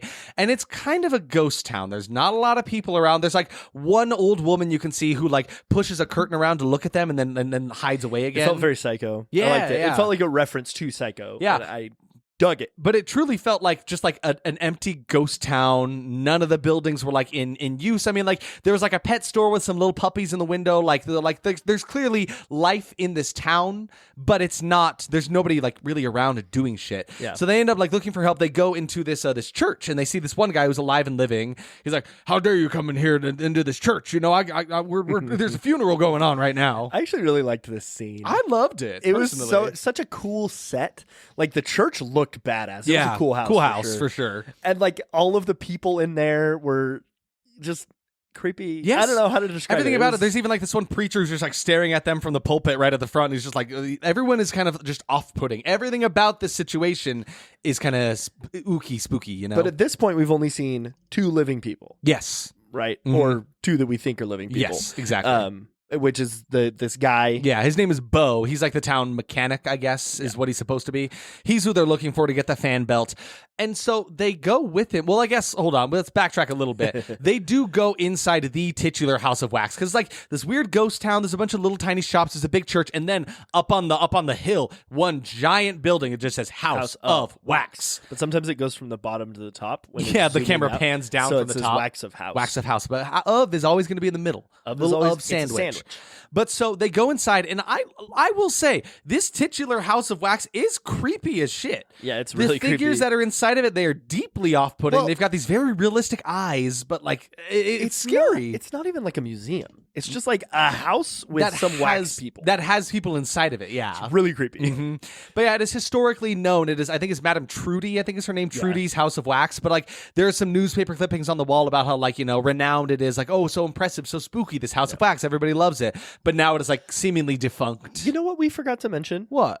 The beginning of the movie. Yeah, I was gonna, I completely forgot about it. Because it sucks and it's sad. Yeah, well, we can allude to it. So at the opening shot of this movie, the opening scene is like this, like, oh man, it's an obscured view of a kid being tied to a chair and being forced to eat, but he's like being tortured a bunch, and then that's it. Yeah, it's just kind of awful. This young kid gets like shackled to his little high chair to eat the food or something, like just like very abusive parents, bad situation. So we know there are at least like some story that we need to come back to later about like these two kids and an abusive situation. But yeah, though it was a very rough way to start the movie, and it kind of puts like a bad taste in your mouth immediately. Really does. It really does. It is instantly off-putting as a result of that. But yeah, the House of Wax can confirm terrifying. Yes. Very, very spooky. Back in the future now. And Jared Padalecki is just like walking around like no problem. He's like sitting there poking the figures. Like, dude, get out of here. Yeah, Quit bugging them. This man has no fear. No. Whatsoever. Just kind of does whatever he wants because the sign on the front of the door says closed. And he's like, well, let's go check this out anyway. I'm going to help myself wherever I want. I'm Jared Padalecki. So he's talking to Bo about getting a fan belt. Yes. And Bo's like, yeah, wait until I finish this funeral for this person I love, and you can... It's so weird. I'll help you out. I got this funeral. You Well, because at first he's like kind of a dick about it. He's like, how dare... There's a funeral going on. How dare... You walked in there for a fan belt? But in my mind, I'm like, dude, he didn't know there was a fucking funeral going on. Obviously, Sorry. You're being quiet. I didn't mean to. But then he goes inside... Like 3 seconds later comes like, hey guys, I'm real sorry about that. It's, it's just lost someone really close to me. It's just, I didn't mean to take that out on you guys. He like suddenly turns to be like a nicer guy for some reason. But then they just sneak into the mechanic shop. Yeah. Because they go and help themselves they just again. Don't have any fear. No. They're like, we need a belt, and that guy was weird. I'm going to break into his mechanic shop. And he catches them. Yeah, immediately he catches them. He's like, oh, I see that you don't have the one kind of belt. Oh, I just got why this matters. Yeah. You don't have the one kind of belt that you need. Mm-hmm. Let's come up to my house. Yeah, that's the scary part because I was actually surprised at the fact that Jared Padalecki's character, he was going to just take the fan belt and leave. He did leave money on the counter. Yeah. And that was so nice of him. Like, that wasn't sweet. A joke. He's like, I wasn't going to like steal. I gave you that money. Hopefully it's enough. But yeah, Bo, this character, the town mechanic, the only living person we've talked to so far, is really pushing, come to my house. He's like, oh, okay. Well, do you have a bathroom I can use? Yeah, I got a bathroom at the house. Come to my house. I'm like, okay. No one else thinks this is weird and sketch? This guy really wants them to go to the house. Needs them to go to the house 100%. So yes, they eventually do. They go up to the house, and inside, it's a little off-putting inside of there. What happens in this first sequence of them going inside of the house? I can't even remember. It's honestly just kind of creepy. And he's like, hey, I'm going to go upstairs, and then he just gets attacked. Yes, I think, because Jared... It's quick. Jared, again, is going places he doesn't need to be. He finds this, operating room with a bunch of doctor's equipment and shit in there, and then suddenly all of the lights go out. Yep. And then he gets attacked. First, oh, man, this always, really makes me, curl into a ball and want to die. Man, when somebody gets cut in their ankle, their Achilles heel. Scissors. Yeah, so the killer takes these nasty, large, rusty-looking scissors, these shears, and just cuts right into the back of his ankle, his Achilles heel, done for. Yucky. Which, I mean, arguably a very effective way to stop someone from running away from you. It is. If you're trying to kill them, which he was. Awful. But yeah, it's nasty. So yeah, Jared Padalecki gets caught and assumedly killed in this instance. So yeah, he gets beat up and cut a bunch for a moment, and that's kind of the last we see of him. Carly is like, I'm a little off put by this. Maybe I need to leave. She goes out in front of the house, sees the truck that Bo drove them in here is the car that got the headlight smashed out. Right? She's like, oh shit, this is the bad place. We need to get out of here. Ruh-roh, Reggie. Ruh-roh. So yeah, then there's a bit of a sequence where she's trying to start the car and drive away from this dude. I think she kind of tries to hit him with it. She drives it off the side of a little cliff for a second. She has to leave the car. But so now she knows, okay, Bo's a bad guy. He was the guy who stalked us last night. Probably the one who cut the fan belt and is the reason we're here in the first place. So now we know, okay, Bo's bad guy. Yeah. They didn't leave us. Bad guy. They didn't leave us for a very long time thinking he was a good person. So yeah, he's bad man. No, yeah. And then we see down in the basement or something, this masked killer who's wearing this nasty wax mold of a face with this ratty black hair is suddenly cutting up all of Jared Padalecki's clothes, and they're kind of sewing all of his wounds back together. Yeah. Then they put him in this crazy contraption. Yeah, it felt like wild. A saw trap. Yes, where he's literally all hooked up and shackled into this chair. There's just stuff that's putting these needles into his face, and then he just gets showered with wax. Yeah. Nothing but just covered in wax while he's still alive. It was also pumping wax into his skin. Yeah, or at least it looked like that was happening. Whatever was happening, it was just a gnarly, nasty saw-looking contraption. Yeah. And this is one of the sets that I really loved. This basement covered in wax all over the place with this spooky killer in their weird-looking mask. And I would argue that this is one of the one of the homages to the original movie, the 1953 movie, because there is like this crazy contraption that they use to cover people in wax. So in that cool. movie too. No, it really, really worked for me. What I do want to mention though is like we're kind of skipping through like some of the action sequences. I liked like the way the action was played out. I thought they were very entertaining and like well done. Like the fight sequences, the chase scenes, all of them that go on were like really thrilling. I would say they were really good at that kind of stuff. But yeah, so it's just where do we go from here? The Wax Workshop was crazy. Well, so you may be wondering to yourself, what about everybody else? Anna Nicole Smith? No, Paris Hilton, same person. Why is she not here? So they end up going back to the campsite. Yes. And at the campsite, because they decided that traffic was annoying. We're like, we're not going to make it to the game. We're just going to go back to the campsite to find our friends. Oh my god, yeah. Oh man, yeah. Where do we even go from here? So they go back there and they end up getting killed while they're there. Yeah. Well, so it's really stupid. Yeah, it is just Paris Hilton and her boyfriend who went back to camp. So he leaves the tent in the middle of the night to turn on the music. Yeah. And she is just like, there's like a moment of her getting naked or whatever. And then instead of being like, my boyfriend hasn't come back from 5 feet away, I'm going to go to sleep now. Yeah. Like, what kind of a decision is that? She didn't call out for him. She just is like, oh, he's been gone 20 minutes. She wasn't like, babe, you coming back? Nothing. She's like, well, I'm bored. I'm going back to sleep. He left 5 feet. Yeah. He left 5 feet away. You could probably see him from inside the tent. Instead, she just goes to sleep. So we see this somebody sneaking into the tent and then coming up to her. What do they have a weapon at this point? I don't think so. Probably the scissors, I want to say. Yeah. But anyway, so yeah, our creepy masked killer comes inside and they scare Paris Hilton. So she runs away. This is one thing. I don't know where she went to. She runs away from the campsite to she sees that her boyfriend is dead. He has shears deep. Okay, this was kind of cool. He has the shears in his neck, impaling him to the ground. And after she runs away from his dying body, the killer puts their foot onto the blade and shoves it further into his neck, like really killing him. Really brutal kill. Very bloody, very gory. Like it was good stuff. Paris runs away to some factory that was nearby. Yeah, man. It felt like Slender Man in the sense that there was like factories in the middle of the woods. Just anywhere you go, you know? Yeah. If you go into the woods, you run for like a mile or two, you're going to run into a factory. Anyway, she's like running through this killer in there, and she ends up grabbing a pipe. Yeah. That she's trying to use as a weapon. Jagged, pointy end on it. Yeah. And it's a fun sequence. Like it's thrilling as far as the action goes. The set, again, I like the way the factory looks. The whole movie's got this little bit of like a yellowish tint to it that I think really, really played really well. It felt very 2000s. Yes, the 2000s love putting like either like a blue or a yellow tint over the whole thing, especially the horror movies. But in this factory, you see a lot of like, there's like clothes from victims, like there's a box full of like their cell phones, like so there's it's clear suitcases everywhere. Yeah, so clearly like a lot of people have been killed and they've been brought to this location. There's a bunch of like old cars here that must have been from the people that have died, just a place for them to hide all of the evidence, basically is what this killer is using it for.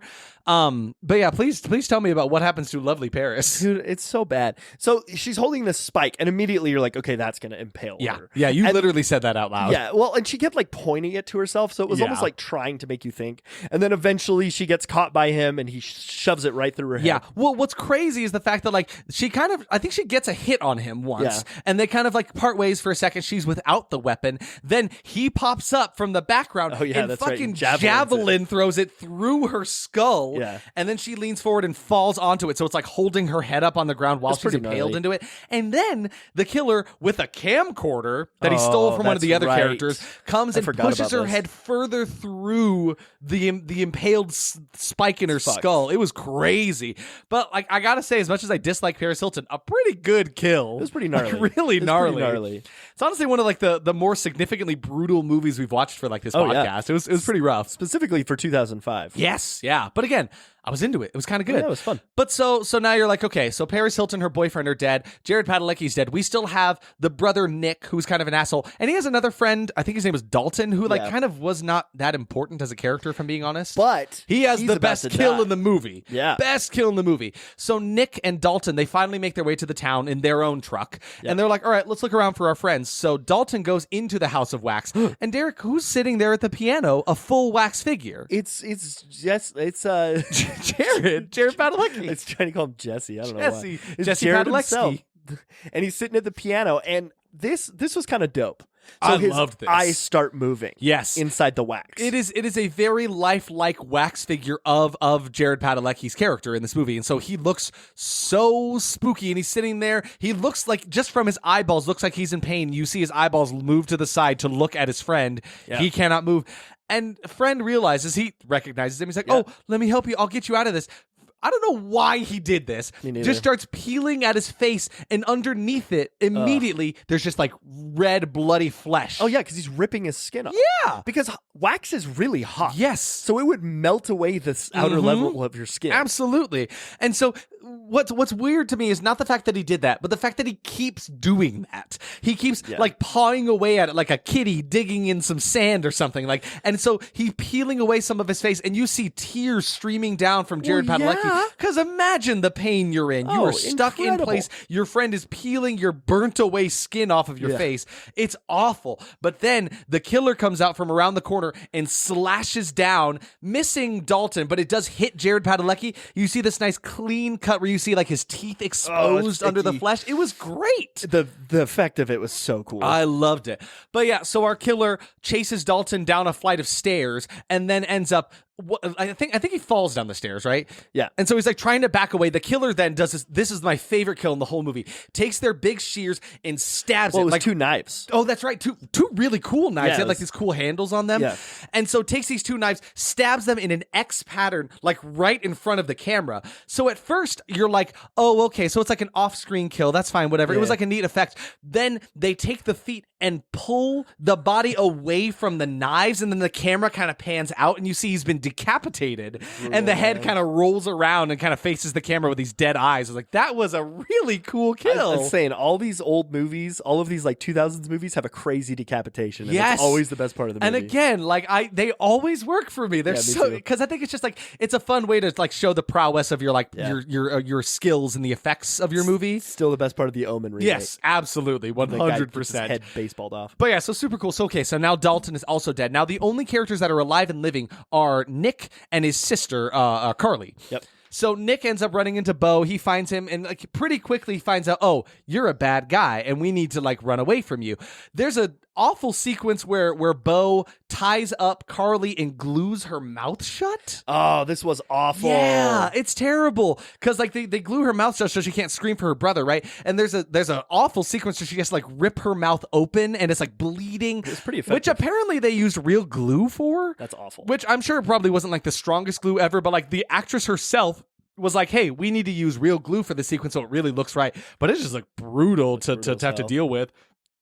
But so they managed to like, they kind of subdue the killer for a second. They lock him out of the building. So they are banded together. They run away to like this like army store, I guess, to try to like load up on weaponry and stuff. Well, first she's underground. Oh God, yeah. And Just the thought of this sucks. He's looking for her. Nick is looking for his sister. Yeah, he's talking to Bo, not knowing he's a bad guy yet. And so she's like, I don't know why this was her decision, but she was sticking one finger up through Out of the grates, sewer grate out of that she was directly underneath them. And the fucking Bo leans down with a pair of pliers and just snips her finger right off. But the best part is he sells it so well. He's like, oh, shoelace is untied. He doesn't say that out loud, but he ducks down to tie his shoelace while like away from the prying eyes of the guy. He just takes a pair of pliers and snips the tip of her finger off. God damn, that would hurt. Brutal. Oh, I can't imagine that pain. But so yeah, and her mouth is glued shut, so she can't. Even he kind of hears her whimpering. He's like, "What was that sound?" He's like, "Oh, nothing. That's just my dog. Don't worry about that." But anyway, they get away from him. They subdue him. Yeah.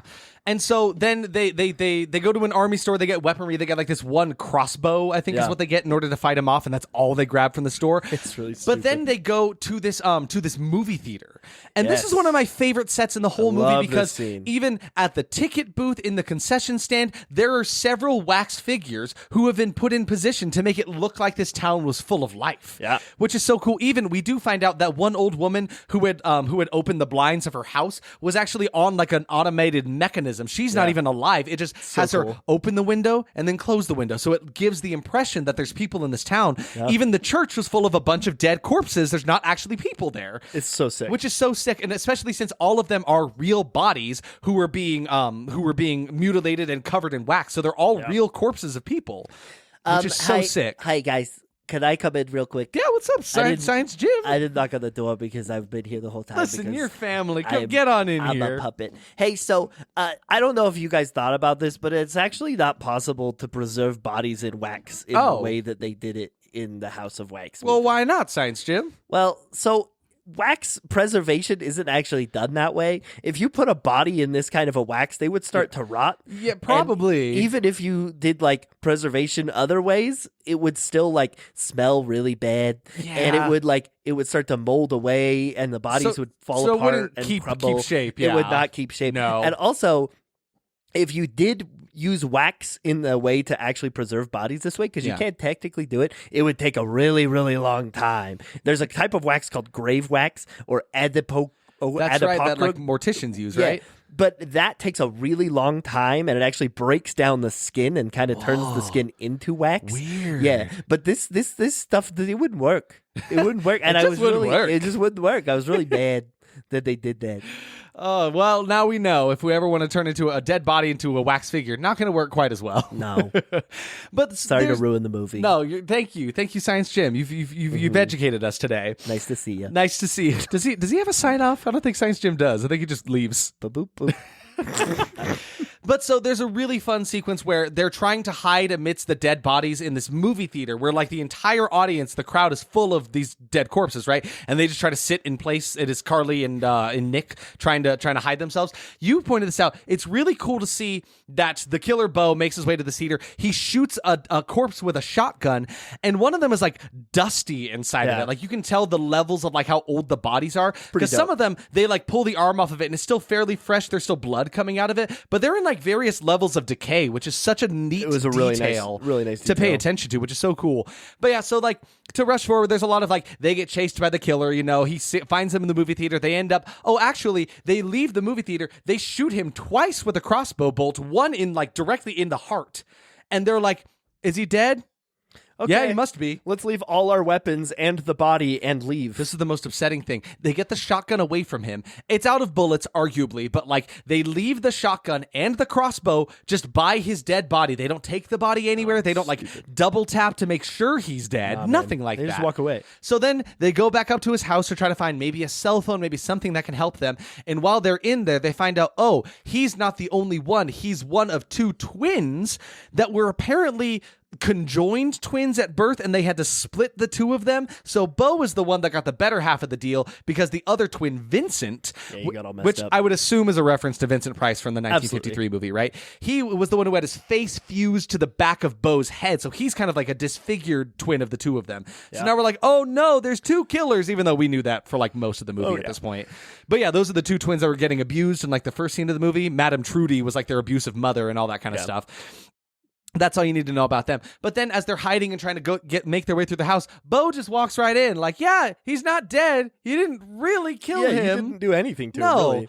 And so you see a little bit of him talking with his brother, and then like it kind of, where do they go from here? Oh, they go underneath the house. Yeah. And they're they're messing with like all these power switches underground, which are just turning all of the lights on and off in the city. And Bo's like, well, I know exactly where they are. They're at the power grid that's under my house. You do find out in this moment, though, that Bo is being controlled. Vincent is being controlled by his brother Bo. He's a little mean to him. Well, yeah, and it doesn't seem like Vincent wants to do any of this. No. It seems like his brother Bo is forcing him to kill all these people. And it does seem like Vincent is the one who is setting up all of these wax bodies. It's more of like an art thing for him, setting up all of his creations and his work. Because we can even see inside of the house, there's like paintings that say Vincent on the bottom of them. Yeah. So he's like the artistic one of the two of them. But he's the one setting up all these bodies all over the place. But yeah, so then there's a sequence where they're all fighting inside of the House of Wax. They eventually all make it in there. Bo and Nick do go toe to toe for a second, right? And they fight each other. Yep. I think, I can't really remember much about that. Because it wasn't super climatic. I mean, they mostly just stab each other. Yeah. Oh, there is a moment, though, where they go, when they come out of the underground into the House of Wax, they end up in the basement with all of like the contraption there. Yeah. And Dalton is there, currently being turned into a wax figure. Nick tries to get him out by the head and pulls the head off because he's been decapitated, right? Yeah, it was pretty brutal. And like, he has a pretty realistic reaction to that, to like just almost throw up and be like, just go catatonic for a second. Like, I mean, he's going to live with the fact that he ripped his friend's head off for the rest of his life. That would change the trajectory of your life forever. This whole situation. Yeah. So anyway, there's a lot of fighting that goes on. They end up setting the House of Wax on fire. Really cool, though. Yes, it is really cool to see all of the house. The house is literally made of wax, so it all starts to crumble and melt away. Just nothing but peanut butter all the way down. Yep. Bo and Vincent have now been stabbed by Nick. They're both dead. Yeah. The house melts to the ground, and that's really it's a pretty impressive effect, though. We do see a lot of like the wax figures in the house also like slowly starting to melt away. They looked really spooky, and for some reason the entire house was made out of wax. Why? Not just the people. Really Why would stupid. they do that? It's a dumb idea. Like they Cool live to in like look at. Louisiana. It's hot in the summer. But you kind of get this like Looney Tunes ass moment where the house is starting to melt and they're like trying to run through the melting wax floor. Because they're upstairs when the house is melting. They're like, oh no, the stairs have melted away. What are we gonna do? They just start clawing through the wall of the house. Yeah. There's one scene that Emily really liked where they're like, it shows the house like falling apart and you just see their like fake legs just like dangling Kicking out of and the window. Yeah, as they're trying to wriggle their way out of this wax hole. But yeah, so they do end up they end up surviving. They make it through. Vincent and Bo have been both like impaled together down in the basement, and they start to get covered up by all this wax that is liquefying and then completely does away with the entire house. So yeah, it's a nice new day afterwards. The cops and paramedics have shown up because they saw the smoke from the house burning, right? Yep. Which I thought was actually kind of neat because I was like like, that too. how did they get here so fast? And they literally explained, oh, it's because we saw the smoke out of nowhere, so we came to inspect that. Well, and apparently, like it is actually kind of a reference to Psycho. They say there was a new road put in that makes it so they can't go to the town. Yeah, so the town's off the beaten path. Yeah. So literally, they were being brought here, like sent Yes. to this town. And then, like, So yeah, so they end up they're okay. They're in like this little hospital truck. Their ambulance is what they call those. No hospital truck. They're in a hospital. They're in a hospital truck. Like it's very similar to the police house car. Yes. But so they're on their way out of here, like, okay, cool, they saved the day. But then there's a conversation that happens between like some of the detectives. Jail cars. There's a conversation house. that happens where they're like, so we looked into these these twins here, and actually they weren't twins. They were triplets. They were triplets. There was a third sibling, and as they're driving away, you see Lester from the beginning of the movie. Like he just kind of waves goodbye to them eerily, and it's like, oh, so he was in on it the whole time because apparently you see his last name in the thing is fucking Lester Sinclair. Lester Sinclair, which is the same last name as them. So yeah, so it turns out what it actually is like he's there, so he must have been the one to cut their fan belt and get them to the town so that the other brothers could do the rest of the work. So it's like there's a little system they've got in place here. Stupid. But yeah, so that's the end of the movie. This is the dumbest plot twist. It's a dumb plot we twist. didn't need that. I didn't hate it, but I also didn't love it either. But yeah, so that's House of Wax 2005. It was fun. Yeah, you want to discuss our expectation results? Probably. I said too much Paris, and honestly, she wasn't really in that She's much. barely in the movie. Hardly in the movie at all, which was good because I didn't care much for her when she was on screen. Yeah. It just, again, really makes me laugh at the fact that they like really boasted about her being in it and didn't actually utilize her. Yeah, for real. What was yours? I mean, yeah, the same thing. Paris Hilton will be the worst part. She was honestly barely in the movie. Her kill was fun, but she was really just there to be boobs, face, and die. Truly, though. But again, a very impressive kill, I would say. And to that effect, I said very impressive, pretty impressive effects and sets. Yes, truly a standout in this movie is the interesting settings and the practical effects that make you shy away from the screen. Like, there were lots of things that happened in this movie that made me go, like, ugh, I hated that. Don't want to watch that. Watching her get her fingers snipped off was awful. 2000 sexploitation to the max. Honestly, not much. Just Paris Hilton. Just in Paris Hilton, really. I said a real decent scare factor, and I'd say maybe not scare factor, but I definitely say it was exceptionally off-putting. You know, it really makes you feel just like bad. We will be pleasantly surprised by the kills. I mean, they were pretty brutal at times. There weren't that many of them, really. And it was, but like, I think the kill count really only got up to like 6 in the movie. It was 6. Yeah. She was really just, I mean, it was just, the decapitation was the highlight. 100%. And so mine said mid kills, and honestly, I was wrong on that. The kills were actually one of the better parts of the movie. That decapitation kicked ass. Even seeing Paris get impaled in the head, like, really good stuff. Like, I can't deny that. So I was wrong wholeheartedly. They will do a good job with the effects, but everything else will fall flat. Surprisingly, no. It actually all worked pretty well. Other than some poor performances, the characters were pretty forgettable, but everything else in the movie worked well. Yeah. It was like... It flowed well. It was like a community theater production that had like a shit ton of money. Yeah, that had some promise. You You know what I mean by that? Like the sets were great, the direction was pretty good, Yeah, the tech was cool. The tech was cool. You just had actors in the places that were kind of dragging it Yeah, down. exactly. My final expectation just said stupid reasoning to get people into situations. I mean, yeah, I couldn't really get behind the whole like group going out for a big sporting event and then happened upon a fucked up town bit. Like that didn't really work for me. But once they were in the town, I did that love was it, fun. and I loved the town setting with all the people all over the place, the fake bodies in the church, in the movie theater, in that one house, and the automated rigging. Like super cool stuff. Super fun. We will have a handful of characters that are shoved down our throat as the killer, but none of them will end up being it. Funny enough, this actually was only 2 characters, and then they both ended up being the killers. Yeah, because for a second I thought, oh man, we really judged Lester wrong, and then he actually ended up being the bad guy. I didn't like that. I liked that he was, it's fine. Yeah. Surprise? So surprises, yeah. So my surprises, it really was not as bad as it was made out to be. Even the worst part being Paris was like not really that unbearable, and she wasn't in it enough for me to really care that much. Yeah. And to that effect, again, Paris was in so little of the movie. I feel like they really pushed her involvement to sell the tickets, but then she was really only there to die, and it was a very impressive kill. So I'm not too mad about it. The decapitation, like those will always work on me, but this one was fun because you thought it happened off camera until it didn't. Like it was just such cool camera work on that kill specifically. Like I really, really enjoyed it. And just kind of overall, the kills were super fun and cool. Like, and again, using the corpse wax dummies were super, super neat to me. Everything practical was like a 10 out of 10 for this guy here. I loved that kind of stuff. And most of the movie was practical. Like it really helped sell that off-putting sensation of you getting like the staring wax figure. Like those are off-putting, and so was the rest of this movie. And my last one was just that theater full of wax corpses. I mean, the whole town, truly, it was a really fun bit to sell without being very showy about it either. That was one thing I mentioned to Derek as we were watching it. Like there's not lingering shots on like, oh, here's a fake set of like people that they put up there. It's just like as the action was happening, you're like, wait a minute, that's a guy selling tickets, that's a guy selling popcorn, and they're all set up here to sell the bit of this real theater. I thought it was really fun. It's fun. Your surprises? My main surprise was that Robert Zemeckis was one of the lead producers on this film. What? I didn't talk about that at the beginning, but yeah, Robert Zemeckis actually like lead produced this, which if you know who he is, he directed Who Framed Roger Rabbit, Back to the Future, Romancing the Stone. I mean, so many. Tales of the Crypt, Contact, Castaway, Beowulf, Christmas Carol. Got a lot under his belt. He's a very, very famous director, writer, producer. And he's also known for having really good practical special effects. So the fact that his name is so heavily attached to this movie makes all of the special effects stuff make sense. Another thing that surprised me is that how interested I was in seeing the original.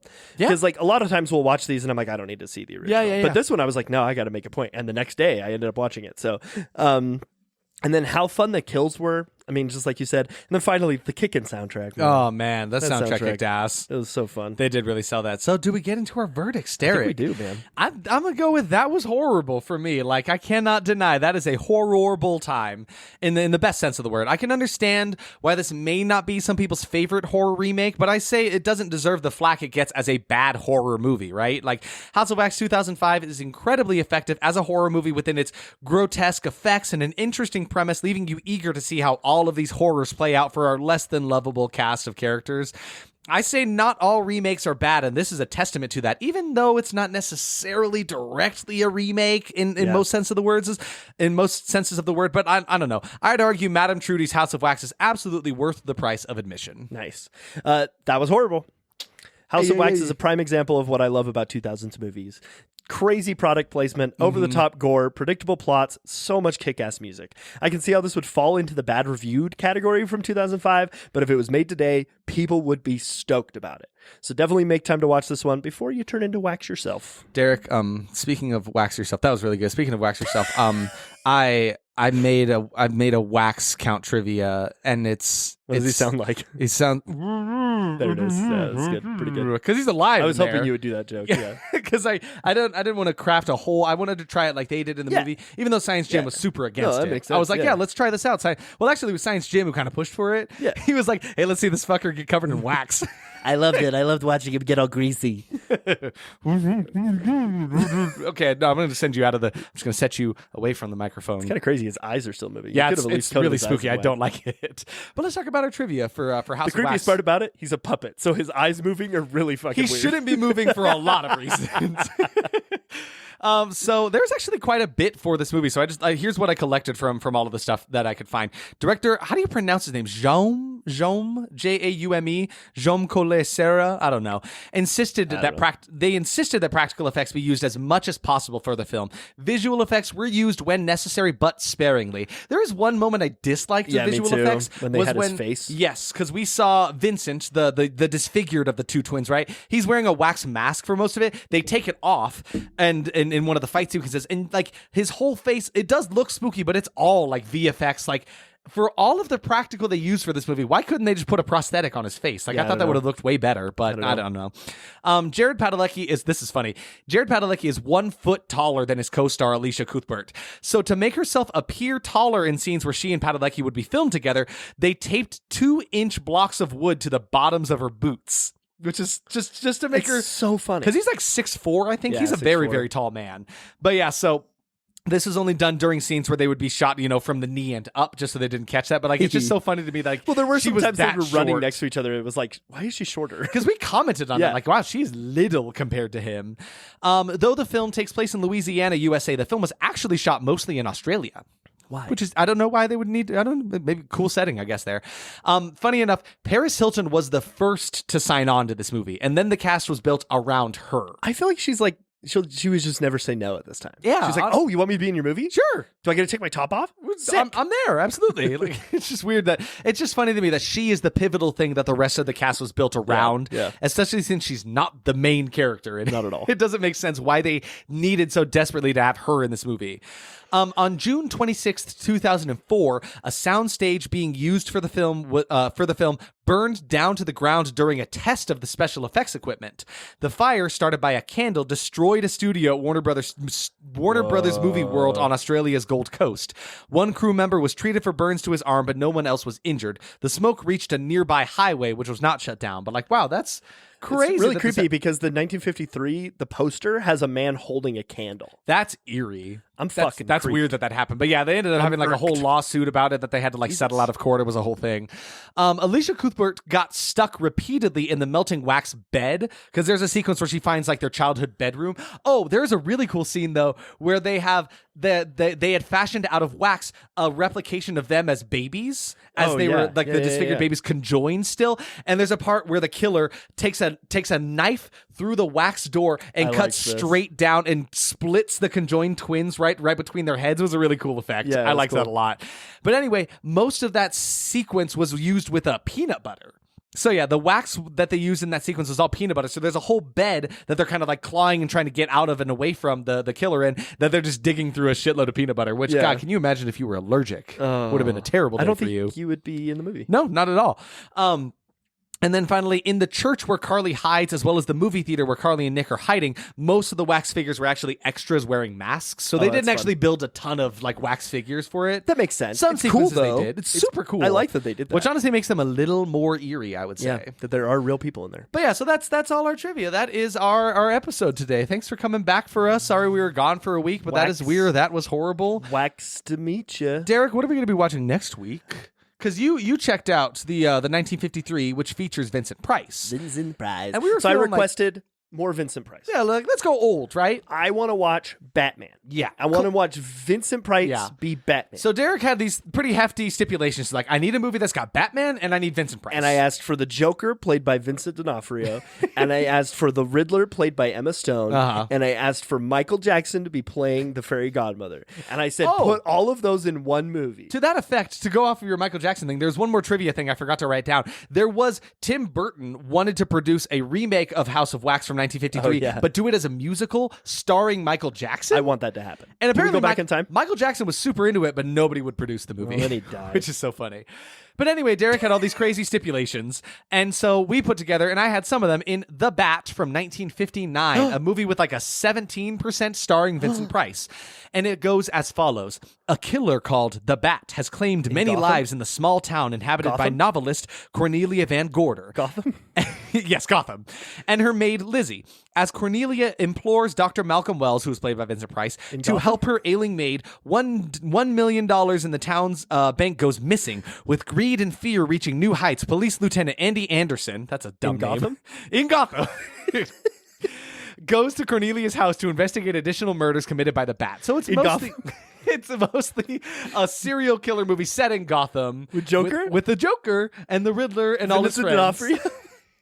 Emma Stone?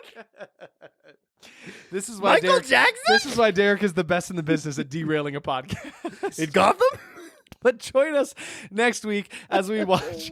Join us next week for The Bat from 1959. But before we send you on your way, before Derek starts to tell you more about Gotham, we've got a Gotham-filled Garfield horror scope for you this week. So Derek, we've got I haven't even read this myself. So we've got a frame here. Garfield says, "Did you hear the one about the ugly tennis player?" And then he gets hit by a tennis ball. Okay. Did you hear the one about the ugly librarian? He gets hit with a book. The one about the ugly piano teacher, and then he gets hit with a whole ass grand piano. You know I want to be the piano. Yeah, okay. You can be the I'll be the book. I'll be the book, then the sequence of getting hit a second time. No, you know what? Actually, I'll be the gall of Garfield to tell this joke again. That's me. Yeah. 3 times. 3 times. The rule of 3s. So the piano smushes him. It's just a final big smush right at the end. And I just want that to be a lesson to everyone that let your music ring out. Oh, okay. Let your music be heard, even if it means squishing a cat. That was stupid. I don't like that one, but you move on. Yeah, it's fine. Mine is, I suppose, in a similar vein. Garfield tells this joke once, tells the joke a second time, gets hit again with a bigger object. He's really pushing his luck, guys. Maybe and then he dies. Maybe know where and when to push things, and not be like, "Oh yeah, hit me with a piano." Because dies. someone might hit you with a piano, and you might die in Gotham. Garfield died in Gotham. Garfield dies in Gotham, guys. Spoiler alert. Can we make that the name of the episode? So you have to wait till the end of the episode to find out what it is. Garfield dies in Gotham. Garfield dies in Gotham. Spoiler alert. All right. Well, this has been fun. This has been us at That Was Horrible. Thank you so much for joining us. If you want to find us anywhere else, we're on all of the social medias. Yeah, we are on Instagram at that_was_horrible, Twitter at TWH Podcast, Facebook at That Was Horrible Podcast, YouTube at That Was Horrible, and TikTok at That Was Horrible. We're back on our regular system now. We will not be going another extra week without showing you another wonderful movie. Nope. So yes, please join us next time for The Bat. So thanks Gotham. for being here. In Gotham. Are you going to do that the whole episode now for all of the Bat? Gotham. I'm going to prepare myself for that. And you prepare yourself as well. Hey, but stay as always, spooky, dog. Garfield be with you. Garfield Stay with you. spooky. You flipped the whole thing. In Gotham. Goodbye.